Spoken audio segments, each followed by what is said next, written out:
How many six-figure service providers do you have? How many do you want? And how do you get there? Hi, I am Kayla Swanson. I'm your host of High Performance Salon Academy's Profitable Salon Owner Podcast. And on with me today is the CEO of High Performance Salon Academy, the author of Profitable Salon Owner, and coming out with a new book, Jason Everett. What's up, Jason? What up? Glad to be on again, Kayla. Good to see you, and excited to be talking about the new book, man. Got some new stuff coming out.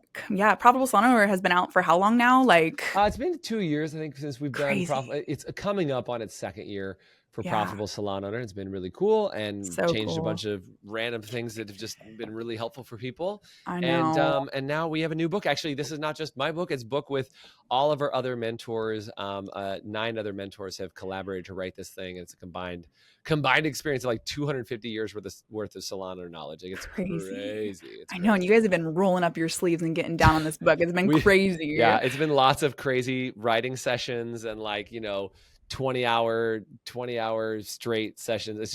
It's been nuts, but it's been really fun. And I'm really excited about it. I've never done a collab book, obviously. Yeah. And this is like the first time I think the industry is going to see something about, how do you create 6-figure service providers, but told in a way that's not just telling you, it actually takes you on this journey and follows the story of these characters and like how they actually get to become 6-figure service providers, or what we call lifestyle professionals. Yeah.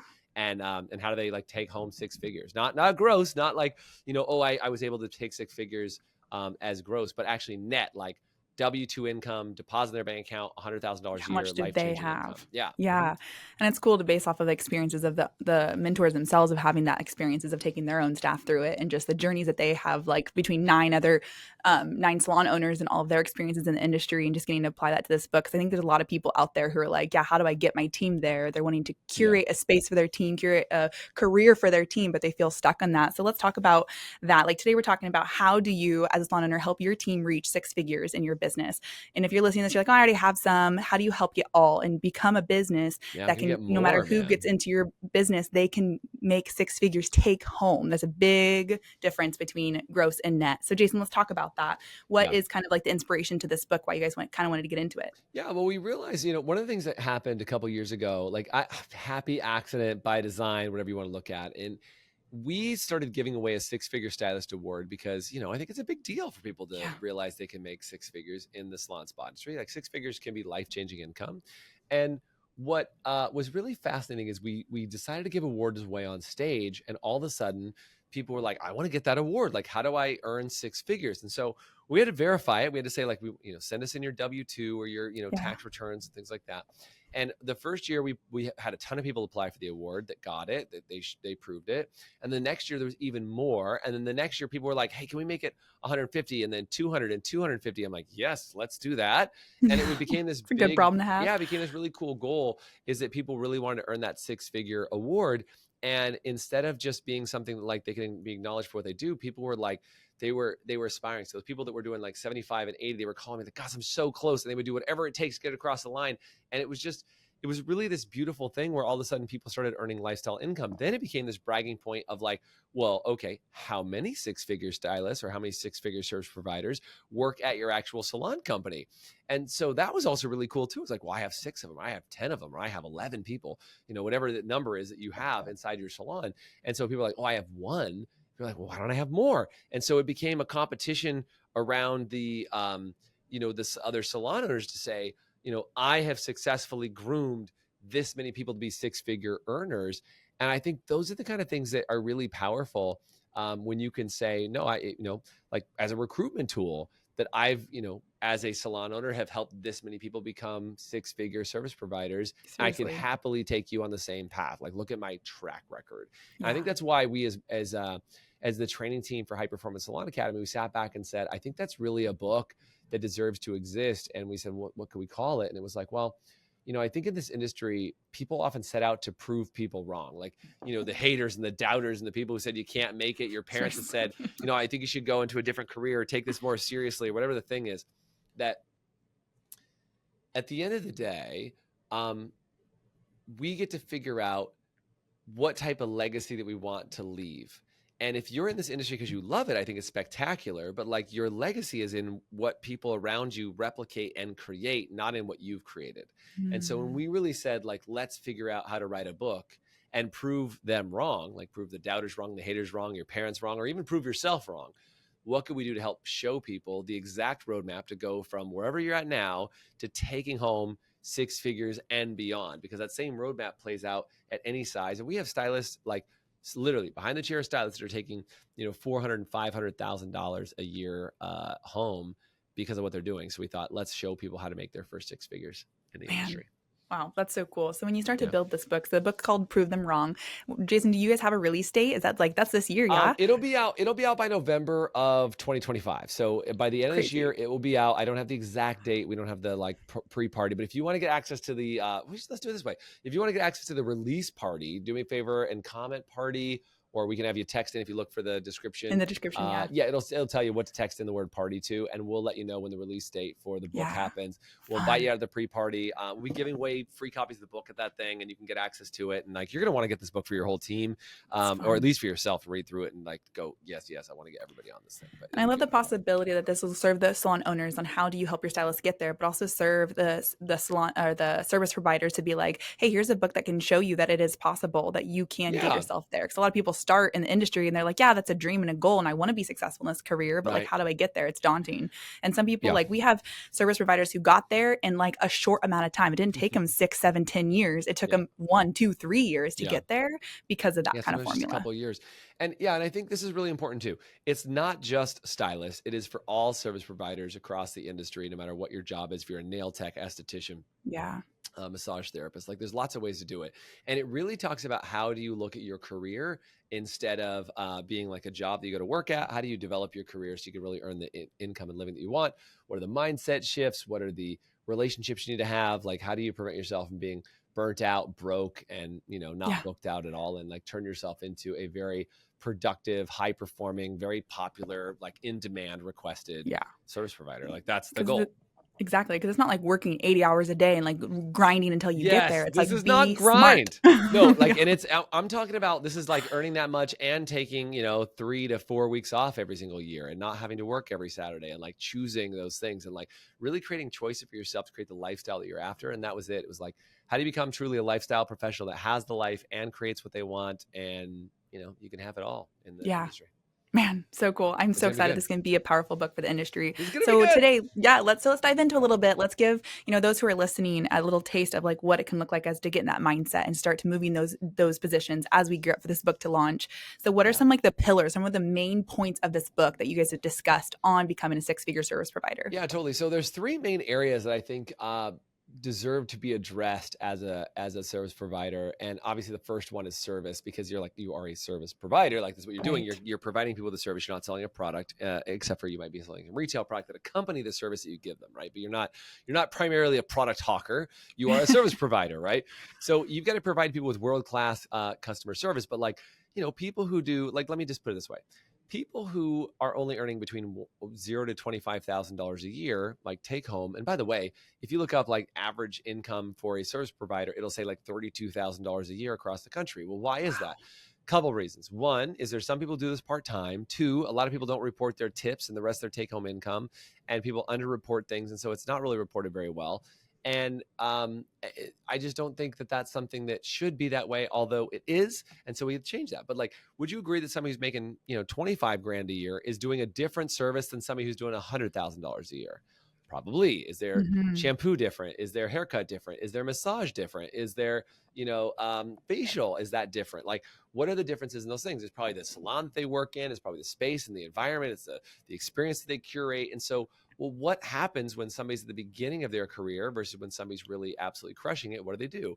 And so we literally talk through different levels of, as you progress as a service provider, what are some of the habits and routines and rituals that you have when you're at the beginning? And the best way I could give you this analogy is your consultations when you're in the very beginning, you're probably pretty terrible at it. You're just saying what do you want? A massage? Okay. Or what do you want? Same thing as last time, or just cut my hair, make it shorter. They're probably pretty weak interactions. So how do you work on the role plays? How do you then go from just doing role plays so you're comfortable, to then making solid recommendations saying, hey, as an authority, here's how I would present this to you. Then how do you move up that ladder and start going into things like solving their challenge? Like they say, I have this problem and I need this solution. And what do you have? And like, I've got something for you. And you start recommending it. Then you become the authority. And then you move into this expert status, and you kind of move up a layer, and you try and figure out, how do you go to a layer where you can be respected like a doctor, lawyer, and attorney who's making recommendations? That's very different than the stylist down at the bottom who's like cautiously saying like, what do you want? Same thing as last time. Like it's very different. And so we've literally scaled it out inside the book to say, how do you go from point A to point B with things like a consultation or your people skills or your language or your planning and your tracking. And so everything that you've done scales out at a level that will show you what level you're playing at now and how do you ratchet up the ladder. But it starts with that service pillar. And I think, yes, a haircut can be set. You could say a haircut, but you really mean 1,000 different things. What type of haircut and how good is it and whatever else. Literally. But like options. At the end of the day, a service is like, what's the service and how long does it take? Like if I told you, like, are you still guessing what your color services are actually costing you? Guessing the cost of your services is eating into your profits. With Salon Scale, you can separate your parts from your labor and charge for every drop of color used. Stop letting your back bar drain your earnings. Click the link in the description to get 10% off of your first year or start your free trial today. Salon Scale. Profit starts with every mix. it sounds silly. I used to have a gal who cut my hair. Her name was Sarah. She was super nice, but she would take like an hour to an hour and a half to cut my hair. I don't know why it took an hour and a half. And like I had somebody cut my hair one time and it took him 20 minutes and it looked better than the haircut that took an hour and a half. What would I rather have, a 20-minute awesome haircut or an hour and a half awesome haircut? I don't have a 20-minute haircut. Like I'm a guy, I can be in and out of there pretty quickly. Like I'm good. And it's really interesting to me though, is I would pay more for the 20-minute haircut than I would for the hour and a half haircut. And I remember sitting down with her one day. I'm like, hey, I know I got a little bit of time. Like if I told her I had 45 minutes, she'd get me out of there in 45 minutes.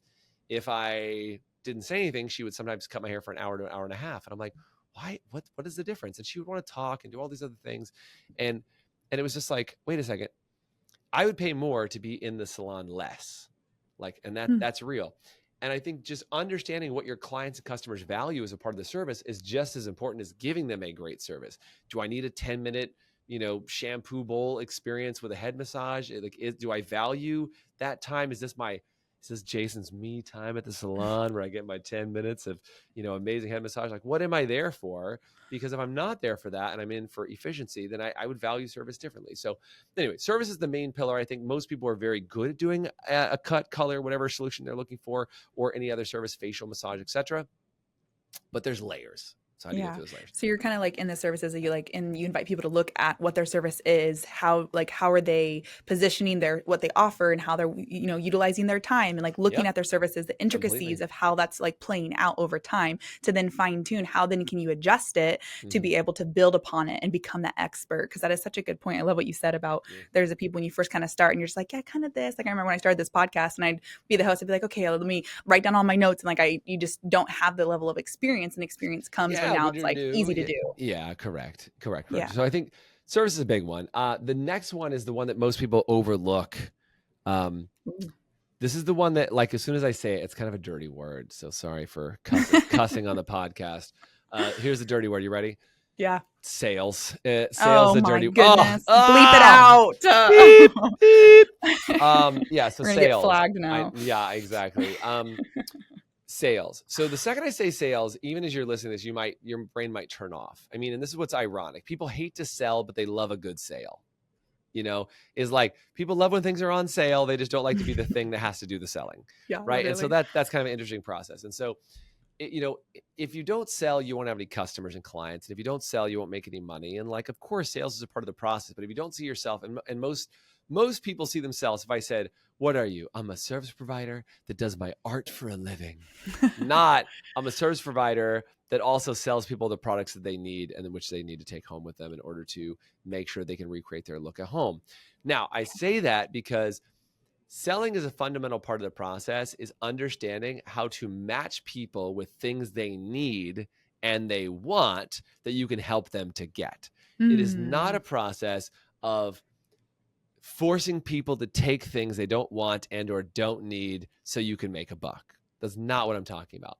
But people perceive it that way because the second I say the word sales, you have a thought in your mind that's like that used car sleazy salesman. Like we all know what we're talking about, right? MLMs, Is yep. like, Mhm. oh yes, MLMs. You're like, what are you doing on Thursday? Do you want to come to my house and like come to my Tupperware party? Like whatever the thing is.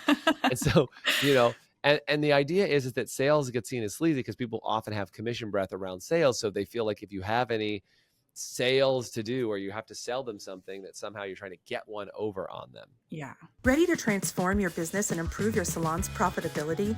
With Lonza's 3-in-1 technology and intermixable shades, your hair color inventory is streamlined with limitless creativity behind the chair. Click the link below to unveil the secret to salon success. Which is honestly, if you go into it with that mindset, that's what people are going to receive if that's how you feel about it. And I was watching something the other day. It was super interesting. I don't know if it was Simon Sinek or who was saying it, but they said, can you tell the difference between walking into a store when somebody's on commission and walking into a store where everybody's on hourly? Can you tell the difference? And they're like, ugh, you absolutely can. You could walk in, you could smell it on people when they want to take the money out of your pocket and whatever. And I'm like, but can I just tell you something? If those people who have hourly jobs don't sell you anything, then they lose their jobs. So it actually works two ways. So yes, they can be a little more mellow about it and they can actually feel like they're serving, but like the psychology is still the same. Is you're selling people on an idea and a concept and what they need. Is like, if I'm truly helpful and you walk into a store and I say, I can help you find what you're looking for, I am selling you something. I'm employed by that store to sell you something. Literally. But the difference between people who get paid commission, and by the way, I think there's bad commission people and good commission people. Bad commission people are lazy. That's what most people think of. They're lazy people trying to manipulate you into buying something. Incredibly rich and successful commission salespeople, yes, can sometimes be very sleazy, but the best in my experience are the ones that are effortless and they're servants and they love to get you what you need at any time, anywhere, anyway, and they just are profound servant level salespeople. So I think that's a really big difference. And that's what I'm talking about is servant level saleshood, if you will, is people who want to be salespeople through service and making sure they're taking care of their clients and their guests better than anything else. And that's what we're talking about in sales. How do you figure out, how do you want to brand yourself? What language do you want to use? How do you plan and track your day in a way that is really productive and functional so that you can be proficient with what you're doing with the guest that's sitting with you while you have them. And I think, between being a good service provider and being a good salesperson, those two things match you together and help you really create an incredible tool and resource. So good. And if you're the salon owner listening to this and you're like, yeah, you're struggling right now with your team who like, I don't want to sell anything. And that's their mindset. Like this book is going to help give you that. Sell. Exactly. To help reframe even your brain as the owner to help position. Like this is also for you to have the knowledge, but also to be able to then pass on that knowledge to your team and help them become to their full potential and realize that it's like being sales is a part of it, but it doesn't have to be that sleazy, like, pre-notion that you have in your mind about sales or your team has in their mind. Like, how do you get past that mindset to become to step into like you can be a powerful salesperson because you are giving them what they need? Because I don't know, like I never know what I need for my hair until somebody tells me. And so realizing that you have a different role here, super powerful, so good. Yeah. Last category, number 3 on this one is we talked about service, we talked about sales, and now I want to talk about self. This is the one that is overlooked by most people is how do you take care of yourself and what do you do? Because it's like, we all know that if we don't eat the right food or we don't get enough sleep, or we don't whatever, we're horrible train wrecks of human beings. And if you don't believe me, like borrow my children after they haven't had dinner and trying to get them to do anything. And they're like, Dad, like I can't, I don't, and they just turn into these like horrible trolls. And I'm like, you need to eat something. Like, have you seen those commercials where like you need to eat the Snickers? Snickers, like, hand you the Snickers, and they're like, stop it. And they turn from this like troll horrible celebrity usually into some normal human being. And I should have had a Snickers, right? And the idea is that if you're not taking care of yourself, how can you possibly care for others? And when your whole job is to care for others so much you can't even see straight, well, when you're not taking care of yourself, that shows outwardly. And so the question becomes, how do you take care of your own mindset? How do you take care of your own time, your own money? How do you take care of the relationships that you curate and you want to pay attention to around you? Because I just did a call this morning in the Academy on values. It was a really good call, by the way, if you get a chance to go watch it. Nice. It was on values. And we talked about your value chain of like what's more important to you, like your business or your family. And, how do you prioritize those things? In what order do you go through them and figure out how to make all these happen? It was super interesting. I think a lot of people got some very big breakthroughs out of it. And what's powerful was most people realize that they actually put themselves last or very close to the end. And they're like, I'm just not that important. And the people that put themselves closer to the beginning were much happier because they could actually pour into other people by placing themselves first. And it wasn't, it wasn't like this like selfish game of like, oh my gosh, I'm above everybody. It was a selfish game of saying like, if I'm not taking care of myself, who the hell else can I take care of? It's like, if you're not cared for, you have zero ability to care for another. And by the way, the only person who's really going to care for you is yourself. Like, of course, you have a spouse or kids or something. Like, yes, people will care for you. But like, if you're not choosing to take care of yourself, everybody else will follow suit and assume you need no care. Right? So if you're wanting to really, really move up in your career, your self-care routine has got to be just as important as your learning routine. And by the way, learning is a form of self-care, right? So it's like learning, self-care, making sure that you understand where you want to go and who you want to be, and like, how do you figure out your own finance and income and all these other places, and just say, how do I do this in a way that's respectful to know that I do what I should be doing? And it's like, if you're broke, but you're ordering DoorDash and Starbucks every day delivered to the office, like, you're not taking care of yourself. You're not being a good steward with the money that you have. And like, you're not going to get more of it. But the better you do at taking care of what you've been given for your mind, your body, your soul, the more you will receive. Are you ready to increase your retention and revenue and convert website traffic to clients? Then you're ready for Maya. Maya creates better business relationships by pairing the right clients with the right beauty professionals. Use promo code HPSA for your first 2 months free. Visit joinmaya.com to get started. Man, that is so good. And even like, I think a lot of people's idea of self-care is very limited on what they think, like, oh, I've done this, I've done this, I've done this. And then they don't realize just how much self-care goes into, like your finances. If you're strapped and you're living paycheck to paycheck, what are you doing in your life to keep yourself in that space? Right. There's probably some habits that are going on, because it doesn't really matter. I know people who are paycheck to paycheck at $25,000 a year, and people who are paycheck to paycheck at $100,000 a year. I know people who are making millions of dollars that are still paycheck to paycheck. So the good news is, no matter what level of income you have, you're always in relationship with yourself. And so if you want to make more income, you got to start building up some great habits in order to increase your quality of time, your quality of life, because it's not just about time and money. It's also about your mindset and how you respond and react to those things. Man, service, sales, and self. The three magic S's. Those are the three. Yeah, the sisses. The sisses. And basically the goal is it will create the lifestyle that you're after, right? Is like, how do you build yourself into this lifestyle professional that truly has what they want and has a life that you're truly proud of, that you would go, oh my gosh, I can't believe I have this thing. That's what we're after. Yeah. And if you're the owner and you're like, man, I don't even have that lifestyle, well, then good news. It's okay. You can start with yourself. And as you are learning, then you take your team with you. It's okay. Well, and let me just say this, for you salon owners out there that are like, I don't even earn $100,000. Why do I want my team to earn $100,000? Like, and by the way, that's real. I talk to salon owners all the time that have six-figure take-home income producers at their salon, and they're like, but Jason, I'm only making 50 grand a year. And I'm like, yeah, that sucks. Like, you really deserve to be in a place where you're making great income, and because salon owners get stuck in this trap sometimes, is they end up making less money than they did as the service provider in order to run the business. And that deserves to change too, in my opinion. Is if you're one of those people that like is going, man, I'm really stuck on this one, you got to read this book to understand, how do you help other people get there? But more than anything, how do you get yourself into a spot where you're like, okay, maybe it's from my behind the chair income, great, but then read Profitable Salon Owner to see how you earn another 6 figures of business owner income. And that'll that's why those two things tie together.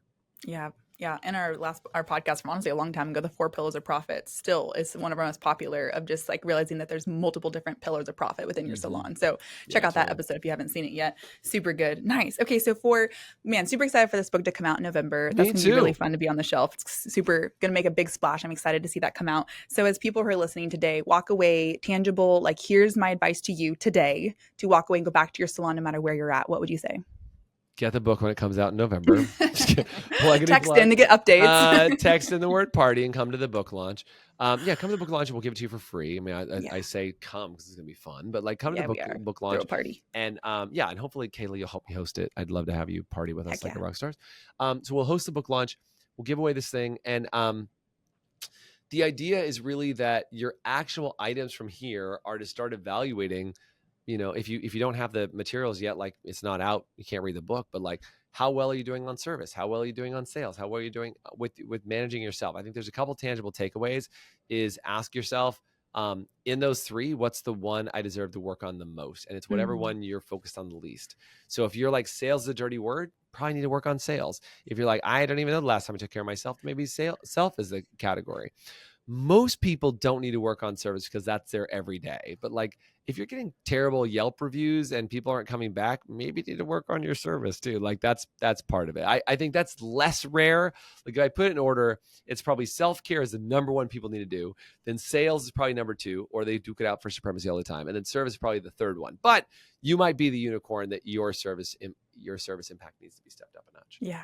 Nice. Evaluate yourself. Look and see how you're doing, even as an owner in yourself, even if you're not behind the chair, does just like you're still providing a service. You are still managing your salon. You're still leading your team. You're still providing for the people around you. Yeah. And so evaluating as a salon owner yourself to see where you're at and where you fall and what those things. And if you think like, oh, no, that's probably good, I'd invite you to take a second look, because sometimes there is things in our lives that we think they're good. And just even looking at them through a different lens is help us see things that we haven't seen before. Man, absolutely. So good. Nice. I'm excited. Okay, their number will be in the description if you want to get updates on when our book launch is going to be. We're going to party hardy with all the mentors and launch that. We'll be giving away the book for free. So that's a good way to join and jump on that. That'll be in November. But if you want to know when, just the exact date, the number will be in the description. You can join on that. Yeah, hit the number down in the description. Comment party on this. If you're watching the video or seeing it somewhere, you can comment. And we'll make sure you give you guys as many details as possible. And when it's available, you can get it shipped from Amazon. We'd love to get it out to you guys. Prove them wrong. Book coming out soon. Let's go. Jason. What a blast this was. Yeah. Thank you guys for hanging out with us today on today's episode of Profitable Salon Owner Podcast, and we'll see you next time. Thanks, Jason. Thank you. You've been listening to the Profitable Salon Owner Podcast. Be sure to like, subscribe, leave us a review, and check us out at ProfitableSalon.com for more episodes, content, and to help you turn your salon into the business you've always dreamt of.